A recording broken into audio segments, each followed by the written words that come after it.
Dear aspirants, मैं दिनेश साहू आज आपको मध्य प्रदेश पटवारी 2017 के जो पेपर्स हुए थे उनके सभी प्रश्नों को एक सीरीज के साथ हल करवा रहा हूं।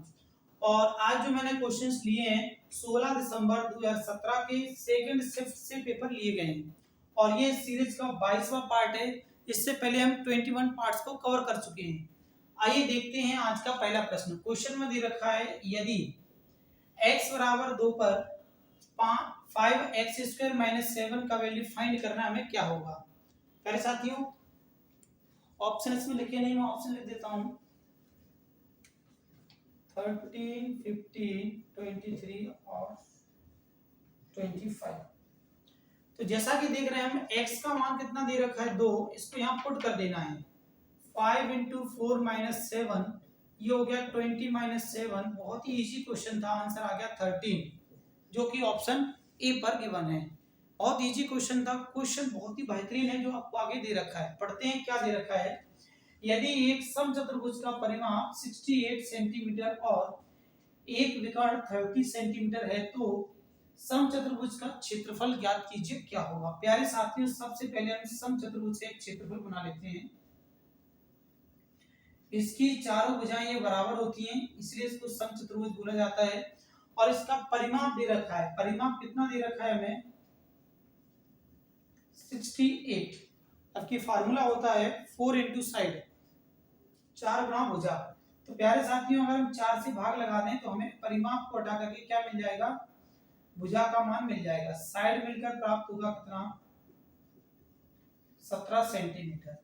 ये जो लिखे हुए हैं ये 17 सेंटीमीटर इसकी भुजाएं हैं, चारों भुजाएं बराबर हैं तो किसी भी भुजा का मान हम लिख सकते हैं, कितना आएगा 17 सेंटीमीटर। पहला पॉइंट आपका क्लियर हुआ होगा। फिर दे रखा है क्या, एक विकर्ण 30 सेंटीमीटर है। प्यारे साथियों, विकर्ण दे रखा है, हमें नहीं पता कौन सा विकर्ण दे रखा है, हम किसी भी विकर्ण को ले लेते हैं। मान लीजिए हमने ये वाला विकर्ण ले लिया या ये वाला ले लिया, इसको अगर हम D1 बोलते हैं यहां से लेकर यहां तक, तो ये वाला हमारा D2 होगा। प्यारे साथियों, अगर D1 का मान 30 है तो अगर मैं इसको O नाम दे दूं, O से लेकर के A तक, तो इसका मान कितना आ जाएगा 15, क्योंकि पूरे विकर्ण का मान O से C तक, O से C तक हमारा एक डायगोनल है जिसका मान 30 सेंटीमीटर दे रखा है, 30 सेंटीमीटर वैल्यू है। अगर हम इसको हाफ कर देते हैं, दो पार्ट्स में डिवाइड कर देते हैं तो इसका वैल्यू कितना आएगा 15।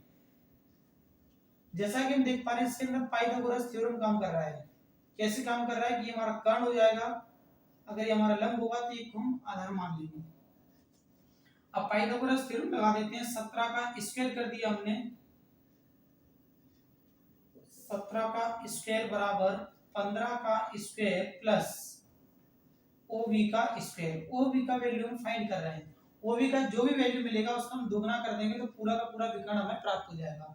क्योंकि हमें D1 का मान तो दे रखा है कितना 30 सेंटीमीटर, हम D2 को फाइंड करना चाह रहे हैं। यदि हम 17 का स्क्वायर कर दें तो आएगा 289 और 15 का स्क्वायर कर दें तो ये आएगा हमारा 225 और बराबर में मिलेगा हमें कितना OB का स्क्वायर। प्यारे साथियों, हमने इसको इधर भेज दिया तो ये माइनस का हो गया और माइनस करने पर ये हमें मिलने वाला है 64। अगर ये स्क्वायर को हटा दिया अंडर रूट लग जाएगा और रूट से बाहर निकालते हैं तो OB का मान हमारा कितना आ गया 8। प्यारे साथियों, अगर OB का मान 8 आ चुका है तो हम समझ पाए होंगे O से लेकर D तक का मान कितना आ जाएगा 16 आ जाएगा। ये क्लियर है। अगर हमें कभी मान ज्ञात करना है जिसका किसी भी चतुर्भुज का क्षेत्रफल हो, इसके लिए हम यूज करते हैं 1/2 एरिया इक्वल 1/2 D1 × D2। क्षेत्रफल बराबर 1/2 पहला विकर्ण गुणा दूसरा विकर्ण। और हम समझ पा रहे हैं हमें पहले विकर्ण का मान कितना दे रखा है 30 और दूसरे विकर्ण का मान कितना दे रखा है 16 प्राप्त हुआ है। 2 से काट दिया जाए 8, 8 का यदि हम 30 गुना कर दें तो आंसर प्राप्त होगा हमें कितना 240, जो कि ऑप्शन डी पर गिवन है। समझ पाए होंगे आप इन दोनों ही क्वेश्चंस को। आप इनका स्क्रीनशॉट ले लीजिए, इसके बाद हम नेक्स्ट क्वेश्चंस को सॉल्व करेंगे। डियर स्टूडेंट्स, इस क्वेश्चन में हमें गिवन है दिए गए अनुक्रम में अगली संख्या क्या होगी। तो प्यारे साथियों, हम देख पा रहे हैं यहाँ पर 15 दे रखा है। इसके बाद हम देखते हैं सीरीज जो बन रहा है इसमें दो सीरीज चल रही है। एक सीरीज तो हम देख पा रहे हैं कितना है यहाँ प्लस का 13 प्लस का 13 प्लस 13, इसमें क्या प्लस 13 वाला सीरीज चल रहा है। और यहाँ हम देखते हैं एक सीरीज और चल रहा है जिसके अंदर हम देख पा रहे हैं +9 +9 +9, अगेन भी क्या करेंगे हम +9 करेंगे, तो आफ्टर ओवरऑल हमें मिलेगा क्या 51। अगर 42 में प्लस करते हैं 9 को तो कितना मिलेगा हमें 51 मिलेगा। यही हमारा करेक्ट आंसर था। देखते हैं नेक्स्ट क्वेश्चन को जिसके अंदर हमें क्या दे रखा है, 3 कमरों में विद्यार्थियों की संख्या कितनी है 138 है। 1 और 2 ये कमरों की संख्या दे रखी है। अगर कमरे को पहले को 1 माना है अनुपात दूसरे को क्या माना है 2, तो इसमें बोल रखा है हमें स्टूडेंट्स की संख्या कितनी है 3:4। प्यारे साथियों फिर हमें दे रखा है 2:3, यानी दूसरे वाले कमरे में विद्यार्थी अगर 7 बैठे हैं और फिर से देखा जाए तो कितने बैठे हुए हैं 5, कौन से में तीसरे विद्यार्थी तीसरे रूम में। ये कमरों की संख्या है, इन्हें हम R1 R2 और R3 भी लिख सकते हैं अगर आपको कंफ्यूजन हो रहा है तो। हम यहाँ से देख पा रहे हैं रूम में यहाँ 4 स्टूडेंट है जबकि यहाँ 7 हैं। इन दोनों को एक जैसा बनाने के लिए 7 का इन दोनों संख्याओं में गुणा कर देते हैं। 7 का 3 गुना 21, 7 का 4 गुना 28, 4 का 7 गुना 28 लिख चुके हैं हम, 4 का 5 गुना 20 आ गया। ओवरऑल हम ये समझ पाए कि ये जो हमें मान दे रखे हैं इन सभी को अगर हम जोड़ दें तो ये हमें कितना देगा 69 यूनिट, जबकि क्वेश्चन में कितना दे रखा है टोटल संख्या 138। डिवाइड करने पर एक यूनिट का जो वैल्यू मिलेगा वो कितना मिलेगा 2 यूनिट, या 1 यूनिट बराबर 2। और हमें ज्ञात करना है कौन से कमरे में, प्रथम कमरे में, यानी प्रथम कमरा यानी पहले वाले में। पहले में कितने स्टूडेंट बैठे हुए 21, 21 का 2 गुना कर दिए आंसर आ गया 42, जो कि ऑप्शन सी पर गिवन है। समझ पाए होंगे इन दोनों क्वेश्चंस को, आप इनका स्क्रीनशॉट ले लीजिए, उसके बाद हम कंटिन्यू करेंगे। कुछ बच्चे जानना चाह रहे होंगे कि हमारा ये क्लास बीच में रुक क्यों गया था। असल में क्या है, हमारी दादी जी एक्सपायर हो गई थी जिसके चलते हम नेक्स्ट वीडियो को कंटिन्यू नहीं कर पाए थे। अब आगे आपका कंटिन्यू रहेगा।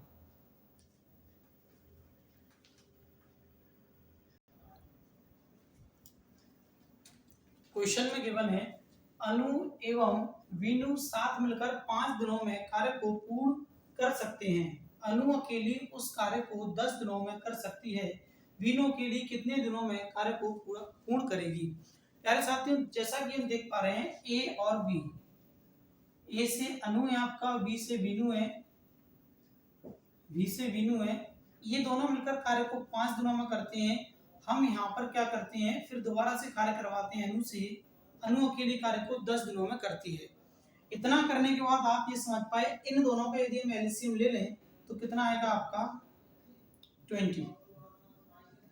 5 से डिवाइड कर दिया 4 टाइम चला गया, 10 से डिवाइड किया 2 टाइम्स। हमें ये पता चला कि अनु एक दिन में केवल 2 ही कार्य करती है, जबकि ये दोनों मिलकर एक दिन में 4 कार्य करती हैं। तो यहाँ से हम इनकी कार्य क्षमता निकालते हैं। तो यदि अनु की एक दिन की कार्य करने की क्षमता 2 है तो वीनू की कार्य करने की क्षमता भी 2 है। दोनों को जोड़ दिया जाए तो एक दिन में इफिशियंसी इनकी 4 निकलकर आई है। यहाँ से हम देख पा रहे हैं हमें फाइंड करना है कि वीनू के लिए पूरे कार्य को कितने समय में करेगी। टोटल कार्य कितना है 20, और कार्य करवाया जा रहा है वीनू से, और वीनू की इफिशियंसी 2 है। डिवाइड कर दिया तो आंसर आ गया 10 दिनों में कार्य कंप्लीट हो जाएगा, जो कि ऑप्शन सी पर गिवन है। प्यारे साथियों आज का वीडियो यही रोकते हैं, इसके आगे हम कल कंटिन्यू करेंगे जिसके अंदर हम पूरा का पूरा इस वाले पेपर्स को कंप्लीट कर लेंगे। मिलते हैं नेक्स्ट वीडियो में, तब तक के लिए थैंक यू, साइन आउट। अगर आपको वीडियो अच्छा लगा हो तो लाइक शेयर जरूर करें। Thank you, sign out.